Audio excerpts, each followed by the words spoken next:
کیانی صاحب بلوچستان میں بہت ضرورت ہے کہ آپ ڈیولپمنٹ کے کام میں، جیسے فاٹا ایریاز میں بہت ضرورت ہے کام کرنے کی، بلوچستان میں بھی آپ کی حکومت ان کے ساتھ آپ اتحادی بھی ہیں، 100% کتنا آگے چل سکتے ہیں؟ میں کہتا ہوں انشاءاللہ. ویسے میں آپ کو چیف منسٹر خان صاحب بڑا پسند کرتے ہیں کہ بڑا اسٹریٹ فارورڈ آنیسٹ آدمی ہے، کیونکہ سی سی آئی میں میری بھی 2-4 دفعہ اتفاق سے آمنے سامنے بات چیت تو پتہ بھی لگ جاتا ہے ان کی جو اپروچ ہے بڑی پازیٹیو. لیکن رئیسانی کے بعد جب ڈاکٹر عبد المالک آئے تھے تو اس وقت لوگ سوچتے تھے کہ یہ کام اب بہتری کی طرف چلے گا، لیکن ترقیاتی عمل وہاں نہیں آگے بڑھا. دیکھیں میں آپ کو بتاؤں اسے گڈ لک سمجھ لیں کہ انشاءاللہ ایک تو ان کا بڑا اچھا کیانی صاحب پلیز مجھے معاف کیجیے گا، تو بلوچستان کے حوالے سے میں یہ تھوڑا لے رہا ہوں. دیکھیں کمپیریزن اگر آپ کریں شخصیات کو کمپیریزن نہ کریں. نواب رئیسانی صاحب ہمارے لیے قابل احترام، ڈاکٹر عبد المالک بلوچ کی پارٹی سے میں نہیں ہوں، لیکن ڈاکٹر عبد المالک بلوچ کا جو ماڈل تھا گورننس کا وہ نواب رئیسانی سے بہتر ماڈل تھا. آج ڈاکٹر عبد المالک صاحب سے میرا کوئی 1000 اختلاف ہو سکتا ہے. دوسری بات جہاں تک رہی بات اس کی کہ ڈیولپمنٹ کی، ایک بات میں آپ کو بتا دوں ملک صاحب، پورا پاکستان سن لے، 70 ارب روپے سے آپ آدھے پاکستان کو ڈیولپ نہیں کر سکتے.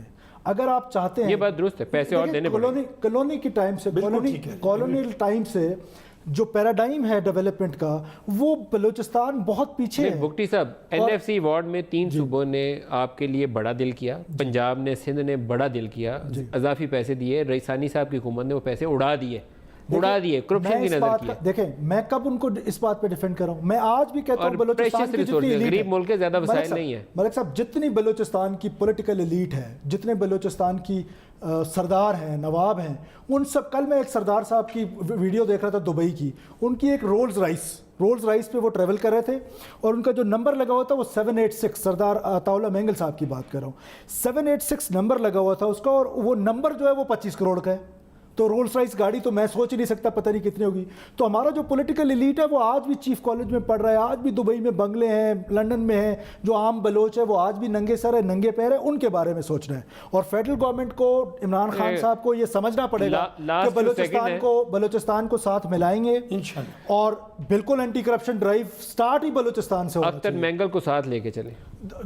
دیکھیں کیوں اختر مینگل صاحب کو بالکل ساتھ لے کے چلنا چاہیے، لیکن میں یہ بات نہیں کہہ رہا ہوں کہ اختر مینگل صاحب کی ایک پولیٹیکل حیثیت ہے، ان کی ایک جماعت ہے، ان کو ساتھ لے کے چلنا ضرور چاہیے.